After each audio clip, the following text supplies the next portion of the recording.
Oke, Assalamualaikum warahmatullahi wabarakatuh. Selamat siang semuanya. Semoga kita semua dalam keadaan sehat hari ini. Dan alhamdulillah kita masuk ke pertemuan ketiga untuk mata kuliah perkembangan anak, di mana kita hari ini akan membahas terkait dengan awal mula secara biologis ya, individu itu seperti apa sih, dan seperti apa perkembangan melihat individu dari secara biologis ini, ya seperti itu. Kita langsung saja teman-teman ya. Nanti kalau teman-teman memang ada pertanyaan, seperti minggu kemarin teman-teman bisa meninggalkan di kolom komentar. Oke, kalau kita berbicara terkait dengan biologis, tentunya tidak terlepas dari yang namanya perspektif evolusioner. Kalau teman-teman ingat perspektif evolusioner itu seperti yang ada di gambar ini ya, adanya perubahan secara peradaban pada individu atau pada manusia. Dari yang tadinya jalannya bungkuk, kemudian semakin lama semakin tegap, tadinya tidak memakai baju gitu kan ya, kemudian akhirnya memakai baju yang lengkap, kemudian tadinya untuk bertahan hidupnya macam-macam ya, ada yang berburu gitu kan ya, sini ya ada yang menggunakan seperti ini alatnya, kemudian menggunakan tombak dan sebagainya gitu. Kemudian dulu tuh tidak bisa sama sekali dan tidak mengerti sama sekali tulisan gitu, kemudian mulai tahu ada tulisan-tulisan gitu kan ya, seperti itu. Walaupun dulu itu pasti menggunakan tulisannya itu dari batu gitu ya, dituliskannya gitu. Nah, sampai akhirnya sekarang manusia itu bisa foto selfie gitu ya, bisa menggunakan handphone dan sebagainya, memiliki baju yang pantas gitu ya, dengan baju yang bisa menutupi badannya dengan baik, kemudian hidup dengan pekerjaan-pekerjaan yang tidak hanya ya berburu tadi gitu ya, tapi macam-macam jenis pekerjaannya, bertahan hidup dengan cara yang macam-macam. Maka itu karena adanya perubahan pikiran dan perilaku pada individu dari waktu ke waktu, dari masa ke masa, yang akhirnya pada dasarnya sekarang manusia atau individu itu menjadi spesies mayoritas. Oke, kalau kita berbicara teori evolusi, itu tidak terlepas dari yang namanya seleksi alam dan proses adaptasi. Seseorang dikatakan punya adaptasi yang baik, itu adalah ketika dia bisa bertahan dengan baik, bisa bertahan hidup yang baik, dan bisa berkembang biak. Kenapa sih beradaptasi yang baik itu adalah ketika dia bisa berkembang biak? Karena dikatakan kalau dia bisa berkembang biak, maka dia akan bisa mewariskan ciri-ciri genetika ia kepada generasi-generasi selanjutnya. Jadi akan ada pewaris kehidupannya dia, maka bisa dikatakan bahwa dia bisa dapat beradaptasi dengan baik. Nah, perilaku adaptif itu sendiri juga bisa dikatakan sebagai perilaku yang mendorong kelangsungan hidup organisme di habitat alaminya. Jadi, ketika seseorang itu melakukan adaptasi, dia adalah berusaha untuk bisa bertahan hidup gitu ya di habitatnya dia. Gitu. Contohnya adalah ya adanya keterikatan antara pengasuh dengan bayi. Gitu. Bayi itu kan cuma bisa menangis, dia pasti akan membutuhkan orang-orang di sekitarnya gitu. Nah itu makanya dia ada keterikatan dengan pengasuhnya gitu, karena itu adalah caranya dia untuk bisa bertahan hidup. Oke, selanjutnya psikologi evolusioner itu terkait dengan bagaimana perkembangan individu gitu ya, itu balik lagi menekankan pentingnya adaptasi, reproduksi, dan survival of the fittest dalam membentuk perilaku. Nah, si fitnya ini berhubungan dengan lebih pada kemampuan untuk melahirkan keturunan mereka sendiri. Jadi, apakah memang secara genetik itu bisa bisa terus bertahan dengan melakukan perkembangbiakan dari satu generasi ke generasi yang lainnya gitu. Nah, seleksi alam itu benar-benar suka sekali dengan kemampuan untuk meneruskan si gen ini dari individu ke generasi-generasi selanjutnya, karena memang bisa dikatakan kalau memang dia bisa berkembang biak, dia bisa terus bisa bertahan si keturunannya itu dari masa ke masa seperti itu. Nah, apa sih hubungannya si teori evolusi ini dengan lifespan atau sepanjang rentang kehidupan manusia gitu ya? Kenapa sih, apa hubungannya gitu? Nah, dalam teori evolusi yang penting bahwa individu hidup cukup lama untuk berkembang biak dan mewariskan karakteristiknya dia. Nah, evolusi ini menyukai kalau misalnya orang dewasa itu umurnya panjang. Kenapa sih?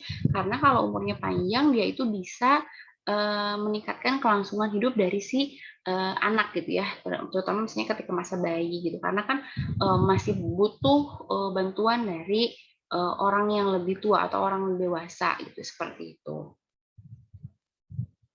Nah, tapi bisa disanggah juga sebenarnya sama si bisa dikatakan bahwa si manfaat dari seleksi evolusioner ini gitu ya, itu tuh menurun seiring dengan bertambahnya usia.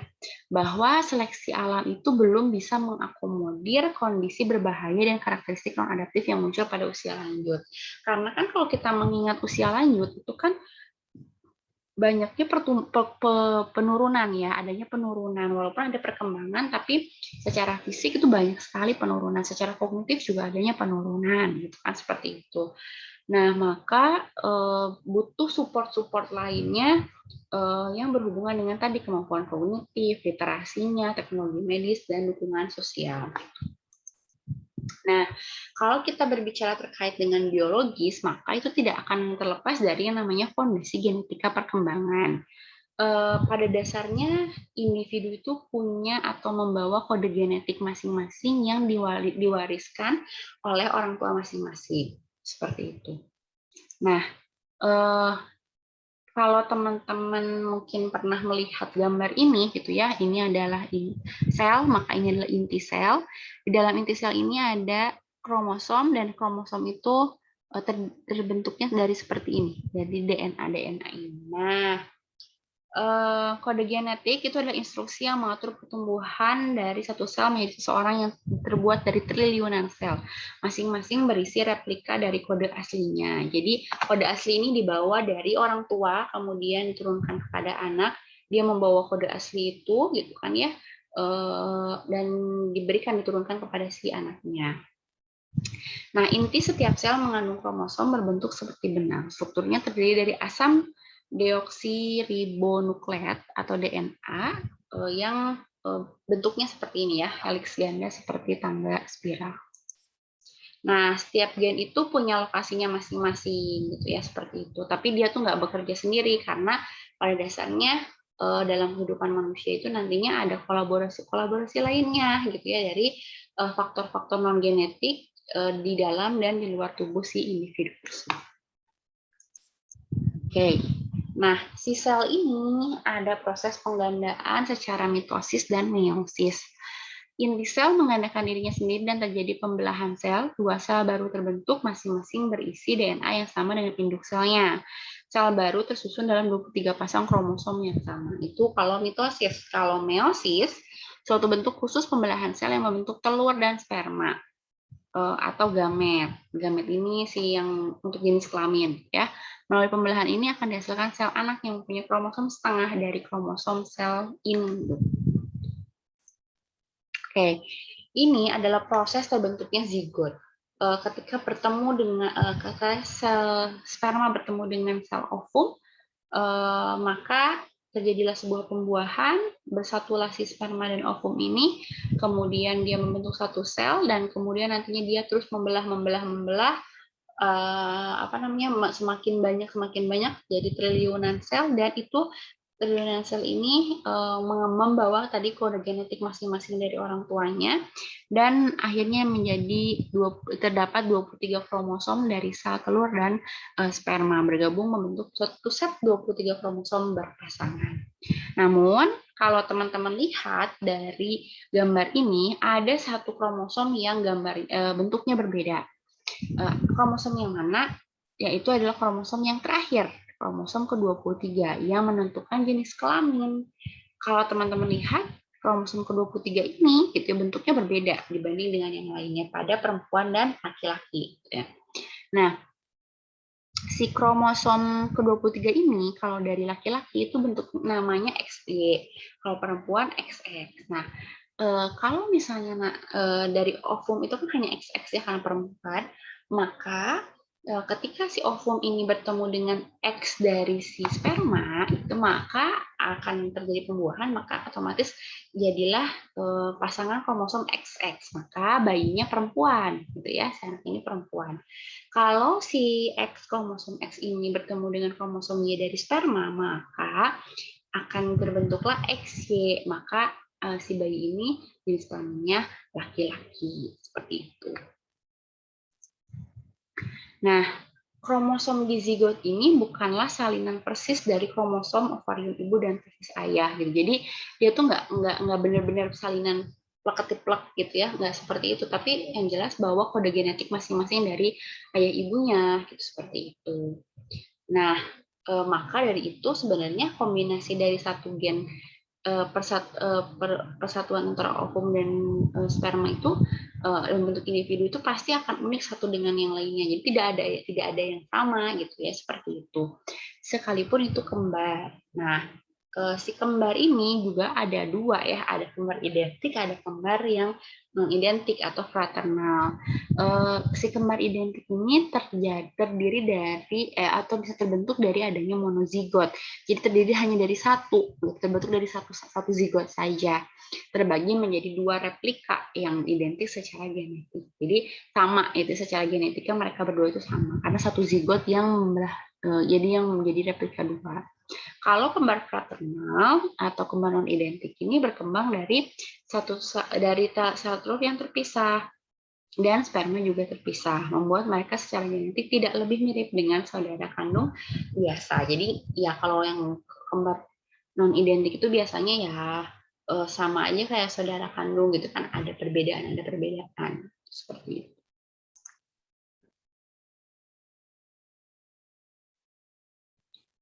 Sumber variabilitas lain berasal dari DNA. Kemungkinannya ada kerusakan dari lingkungan seperti radiasi. Jadi selain dari dalam, ya mungkin ada juga pengaruh terhadap DNA itu dari radiasi-radiasi lingkungan, ya, sehingga bisa kemungkinan gennya bermutasi dan merupakan segmen DNA yang diubah secara permanen. Nah, semua materi genetik individu yang diturunkan oleh orang tua disebut dengan genotip. Namun tidak semua materi genetik terlihat dalam karakteristik kita yang dapat diamati dan diukur. Nah, sedangkan fenotip itu terdiri dari karakteristik yang dapat diamati. Contohnya tinggi berat badan, warna rambut, warna mata, gitu kan ya. Kalau karakteristik psikologinya seperti kepribadian dan juga kecerdasan. Oke. Di sini kalau teman-teman lihat ada yang namanya prinsip genetika. Ada gen dominan, ada gen resesif.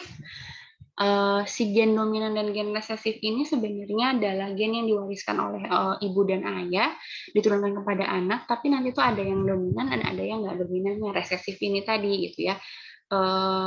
Ngambil dari masing-masing satu dari orang tua, mana nih yang lebih dominan nantinya. Nah, itulah yang akan muncul pada si anak. Contohnya nih, misalnya warna rambut. Biasanya si gen resesif ini kalah gitu ya sama gen dominan. Tapi kadang-kadang juga si gen resesif ini juga bisa aja menang dibanding dengan gen dominan. Contohnya warna rambut, kulit, bentuk rambut. Contoh, bentuk rambutnya orang tuanya tuh lurus dua-duanya sih. Tapi ternyata anaknya keriting, ikal misalnya gitu. Nah, bukan berarti itu anak orang lain juga, enggak gitu. Siapa tahu sebenarnya gen ayah dan ibunya itu ada ikal dua-duanya. Jadi gen dominan ayah ibunya tuh lurus rambutnya, tapi ayah dan ibunya tuh ternyata punya gen resesif ikal dua-duanya misalnya kayak gitu. Terus kemudian ternyata pasti turunkan yang menang itu adalah ke anaknya itu adalah yang gen resesif tadi. Akhirnya anaknya rambutnya ikal seperti itu. Nah, yang kedua adalah gen yang berhubungan dengan jenis kelamin.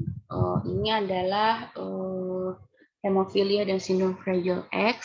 Pria hanya memiliki satu kromosom X. Bila ada gen pembuat penyakit pada kromosom X, laki-laki tidak memiliki salinan cadangan untuk melawan gen berbahaya sehingga bisa membawa penyakit terkait X. Namun wanita memiliki kromosom X kedua yang kemungkinan besar tidak akan berubah. Akibatnya mereka tidak mungkin memiliki penyakit terkait dengan X. Jadi ini tuh kelainan secara genetika gitu ya dari si kromosom jenis kelamin, karena kalau laki-laki ini biasanya ke laki-laki gitu ya karena ada kerusakan di kromosom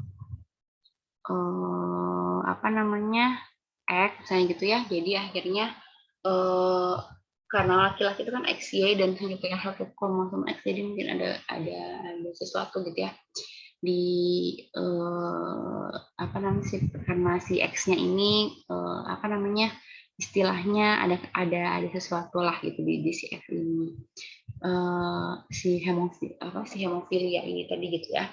Nah, tapi kalau perempuan sih kemungkinan besar karena dua X-nya jadi tidak memiliki penyakit terkait dengan si X ini ya, seperti itu.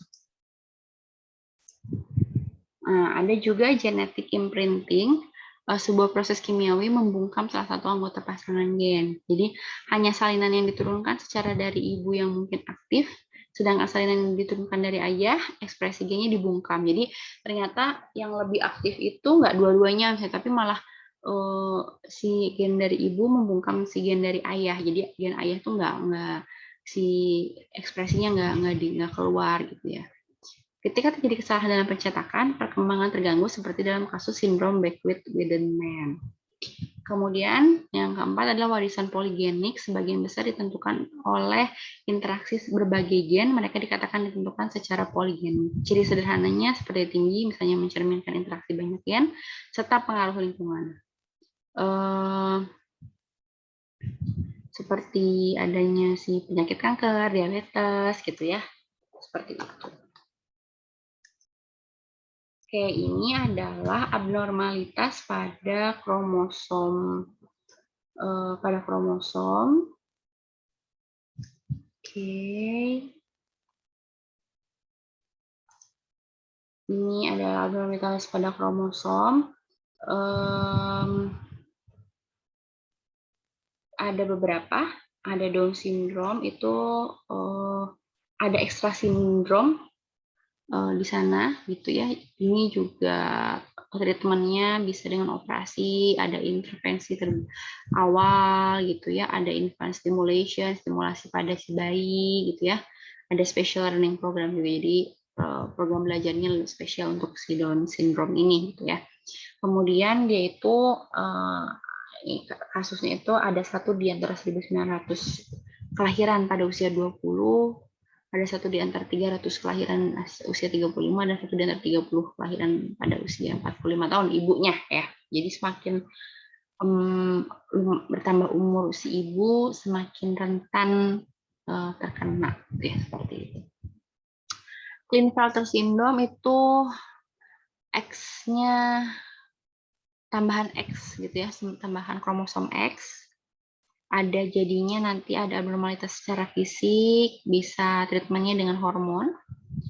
1 dari 600 kelahiran laki-laki, Fragile X syndrome tadi ya, abnormalitas dari kromosom X bisa menyebabkan mental retardasi, learning disabilities, short attention span, jadi dia nggak bisa fokus lama ya, atensinya kurang. Special education, speech dan language therapy. Biasanya di laki-laki dibandingkan perempuan.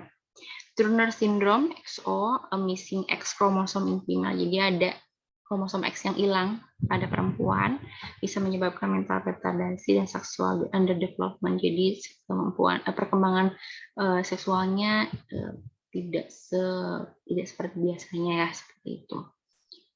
Bisa dilakukan dengan treatmentnya hormon terapi. Kemudian XYY syndrome itu lebih kromosom Y-nya bisa tingginya jadi kayak lebih sangat tinggi ya, seperti itu.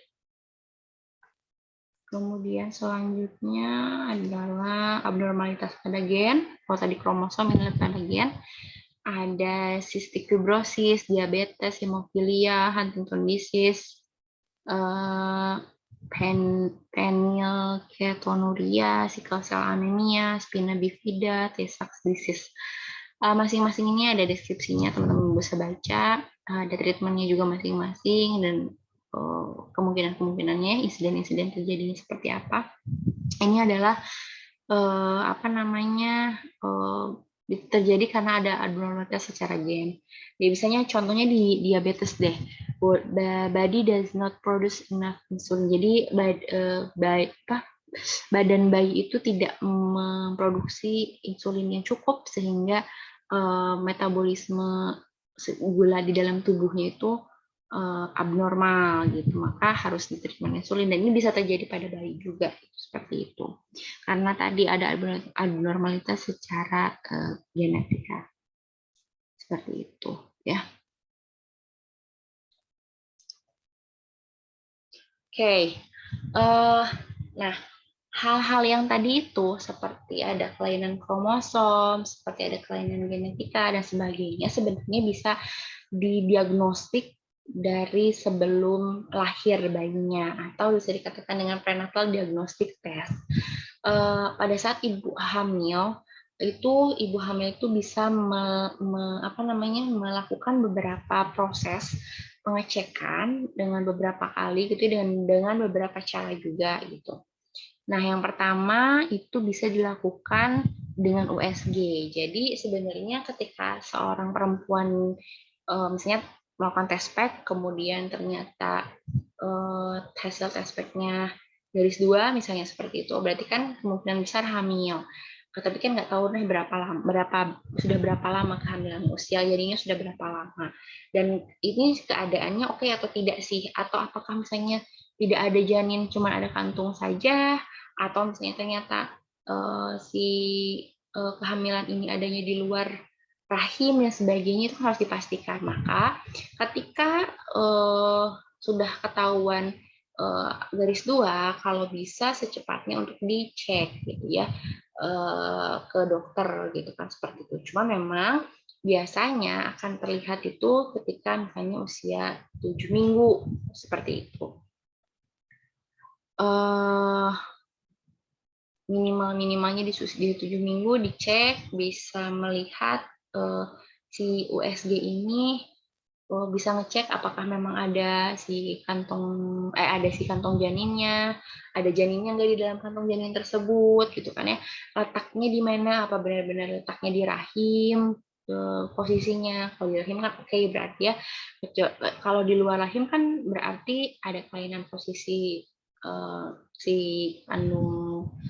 kantung kehamilannya ya, berarti itu kan nggak bisa dipertahankan biasanya gitu. Jadi harus ada tindakan. Kemudian juga sebenarnya dengan USG ini juga bisa mendeteksi hal-hal yang berhubungan dengan kayak di sini disebutkan gangguan pada otak kecil gitu ya.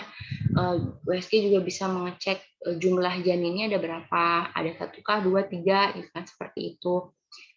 Dan bisa melihat jenis kelamin bayi, walaupun memang kadang-kadang ada error ya gitu. Jadi sudah beberapa kali di USG ternyata perempuan, taunya keluar laki-laki dan sebagainya. Jadi USG pun bisa ada errornya, tapi minimalnya bisa memberikan informasi jenis kelamin dan berapa janin yang dikandung. Dan sebenarnya ketika USG 4 dimensi itu, setahu saya pun sudah bisa melihat apakah ada kelainan secara fisik pada bayi. Contohnya nih, misalnya ada bibirnya, misalnya gitu ya, ada kelainan di bibir, itu bisa kelihatan di USG 4 dimensi, gitu seperti itu. Secara fisik itu bisa kelihatan. Selanjutnya adalah MRI, Magnetic Resonance Imaging, di mana MRI ini dapat memberikan gambaran yang lebih detail daripada USG. MRI janin ini bisa mendeteksi kelainan pada sistem saraf, dada, gastrointestinal, genital, kemih, dan sebagainya. Nah, selanjutnya juga ada CVS, chorionic villus sampling, untuk mendeteksi apakah ada cacat genetik atau kelainan kromosom. CVS ini dilakukan dengan cara mengambil sampel kecil dari plasenta, ya, seperti itu. Jadi kalau ada itu bisa diambil dengan CVS ini. Yang keempat adalah amniosintesis, dilakukan pada usia kandungan 15 dan 18 minggu, dilakukan dengan menarik banyak cairan ketuban menggunakan jarum suntik dan diuji untuk mengetahui gangguan kromosom. Nah, beberapa hal tadi itu mulai dari USG gitu ya, terus kemudian tadi MRI, ini CVS, amniosintesis dan sebagainya, ini sebenarnya adalah suatu langkah untuk mengetahui apakah ada kelainan-kelainan tertentu pada janin yang dikandung, dan kalau misalnya ada kelainan, apakah tetap bisa dipertahankan si janin ini atau misalnya orang tua atau misalnya harus dilakukan si aborsi kalau misalnya memang sulit untuk bertahan dan sebagainya, seperti itu. Jadi ini adalah sebenarnya prenatal diagnostic test yang bisa diambil oleh ibu ketika ingin mengecek bagaimana kondisi anak. Dan sebenarnya kan ketika ibu hamil itu kan harus rajin kontrol ya, 1 bulan sekali untuk mengecek bagaimana perkembangan si janinnya, gitu. Mulai dari berat badannya, mulai dari apa namanya, seperti apa gerakannya, gitu. Kemudian detak jantungnya, gitu kan harus dicek, gitu ya, seperti itu berkala, gitu. Jadi penting gitu untuk ibu hamil untuk tetap menjaga atau mengecek bagaimana perkembangan si janin di dalam pertumbuhan dan perkembangan di dalam perutnya. Nah, ini juga ada, selain itu juga ada lagi pemeriksaan darah. Ini juga dapat dilakukan di usia kehamilan 26, 18-26 minggu. Screening darah ibu mengidentifikasi kehamilan yang berisiko seperti cacat head di spina bifida dan Down syndrome. Ada juga NIPD, non-invasive prenatal diagnosis, berfokus pada isolasi dan pemeriksaan sel janin yang beredar dalam darah ibu, ya, seperti itu. Jadi sebenarnya ada beberapa sih tes yang memang bisa mengecek ada kemungkinan hal-hal yang harus diantisipasi tidak, seperti itu. Nah, ini tuh sebenarnya ada beberapa hal-hal yang memang bisa mengganggu kesehatan reproduksi ataupun juga bisa masalah-masalah yang terjadi dalam proses reproduksi atau berkembang biaknya individu, gitu ya. Tidak semuanya mengalami atau tidak semuanya mulus lancar bisa memiliki anak dan sebagainya. Ada hal-hal yang bisa menyebabkan infertilitas, gitu ya. Apa sih infertilitas? Infertilitas itu adalah ketidakmampuan untuk hamil seorang anak setelah 12 bulan melakukan hubungan seksual teratur tanpa kontrasepsi. Jadi ketika suami istri berhubungan rutin selama 12 bulan dan ternyata memang tidak hamil, gitu ya, belum hamil selama 12 bulan itu atau 1 tahun, maka itu bisa dikatakan sebagai infertilitas. Tapi harus ya tidak memakai kontrasepsi ya, dan dalam keadaan oke, itu berarti ada sesuatu, gitu. Nah, kalau sudah 12 bulan, setahu saya sudah 1 tahun, kalau mau itu bisa langsung konsultasi kepada dokter kandungan OB/GYN, gitu ya, dicek bagaimana sih kesehatan reproduksi baik istri maupun suaminya, gitu. Ada masalah tidak sih sebenarnya dengan keadaan alat reproduksi dari suami istri tersebut, gitu. Nanti dipastikan ada masalah di siapa, atau ternyata dua-duanya juga nggak ada masalah, gitu, dan sebagainya. Itu perlu dicek dari minimal tuh secepatnya bisa sih sebenarnya dari sebelum 12 bulan juga. Cuman kalau memang ingin memastikan dan ingin berusaha dulu secara normal, ya berarti batasnya itu sekitar 12 bulan. Sebenarnya kan yang lain juga ada ya, misalnya yang cepat langsung, gitu kan, seperti itu. Jadi sebenarnya di sini dikatakan infertilitas itu seperti itu, sudah berhubungan rutin, tidak menggunakan alat kontrasepsi, tapi ternyata belum juga hamil pada setelah 12 bulan. Nah, bantuannya itu bisa macam-macam, tergantung dengan kasusnya. Bisa pemberian obat berbasis hormon, bisa IVF, atau bayi tabung, dan ada juga tindakan-tindakan medis lainnya yang memang bisa membantu proses untuk mendapatkan keturunan ini, gitu ya, seperti itu. Jadi memang penting kita untuk mengecek, gitu ya, ke dokter. Nah, infertilitas pada wanita dan pria ini macam-macam. Kalau dalam wanita itu bisa mungkin tidak ada ovulasi, jadi nggak ada ovulasi, nggak ada sel telur yang adanya sel telurnya abnormal, jadi tidak seperti sesehat yang seharusnya, gitu ya. Tuba falopinya tersumbat atau adanya penyakit yang mencegah implantasi embrio ke rahim. Jadi sih gitu ya, terbuahi misalnya sel sperma, sel ovumnya oleh sperma, tapi dia tuh nggak bisa melekat di rahimnya, sehingga ya gugur lagi, gitu misalnya, seperti itu. Jadi itu adalah infertilitas jenis-jenis yang terjadi pada wanita. Kalau pada pria itu biasanya misalnya adalah dia itu menghasilkan terlalu sedikit spermanya. Spermanya mungkin kurang dapat bergerak dengan baik, jadi nggak lincah, lambat dan sebagainya misalnya gitu. Atau adanya pemblokiran jalan atau saluran. Jadi misalnya memang jadi agak susah untuk apa namanya keluarnya dan sebagainya gitu seperti itu. Jadi ini adalah permasalahan-permasalahan yang mungkin timbul dalam proses apa namanya individu gitu ya, manusia ketika berkembang biak tadi itu ada kemungkinan permasalahan infertilitas pada suami dan istri gitu. Jadi bisa dua-duanya, bisa salah satunya gitu, bisa dua-duanya sehat tapi ternyata mungkin ada hal-hal lain yang memang membuat si apa namanya pasangan suami istri ini memang belum memiliki keturunan itu kan seperti itu. Dan bantuannya pun seperti tadi saya sebutkan macam-macam tergantung dengan keadaan dari si pasangan suami istri seperti itu. Oke, ada juga memang kalau di luar ataupun di dalam di Indonesia itu yang namanya adopsi. Jadi pasangan suami istri malah di luar tuh bisa tidak sepakat suami atau bisa untuk mengadopsi. Tapi memang untuk melakukan adopsi itu tidak mudah, banyak pertimbangannya juga, gitu kan ya. Selain itu juga banyak dokumen-dokumen yang harus disiapkan, gitu kan ya seperti itu. Karena ya mengadopsi itu bukan cuma kayak bawa anak saja, tapi dia itu benar-benar harus diurus sebaik mungkin, diperhatikan dengan sebaik mungkin, layaknya anak-anak sendiri, itu kan seperti itu.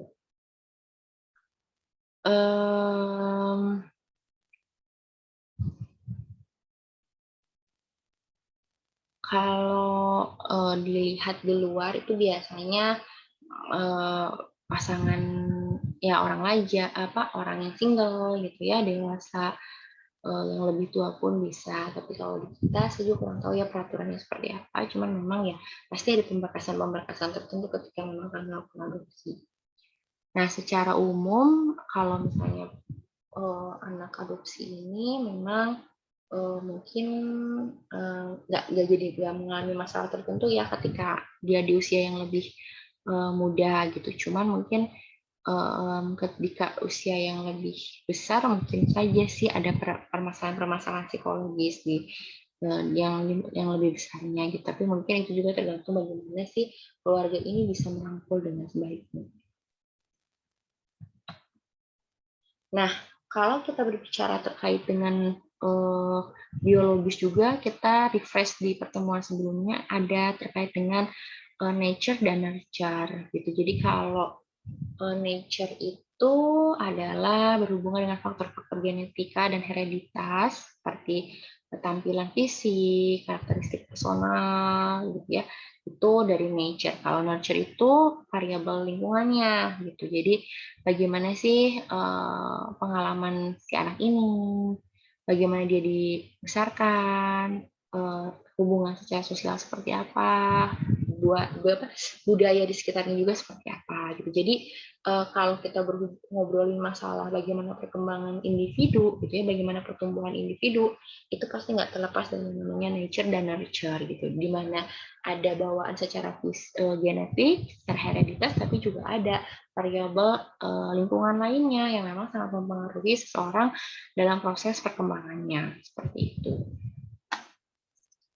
Oke, sekian mungkin ya penjelasan dari saya, teman-teman. Silahkan kalau teman-teman ada yang mau ditanyakan, silahkan tinggalkan pertanyaan di kolom komen untuk materi ini. Nanti seperti biasa saya coba untuk menjawab. Kalau misalnya teman-teman masih teman-teman yang lain pun kalau saya mau menimpali atau misalnya memang mau menambahkan gitu ya karena penjelasan saya itu sangat-sangat boleh gitu ya teman-teman seperti itu gitu. Jadi teman-teman sangat boleh untuk menambahkan pernyataan-pernyataan yang saya sebutkan seperti ini. Oke, silakan teman-teman kalau ada yang mau ditanyakan. Boleh.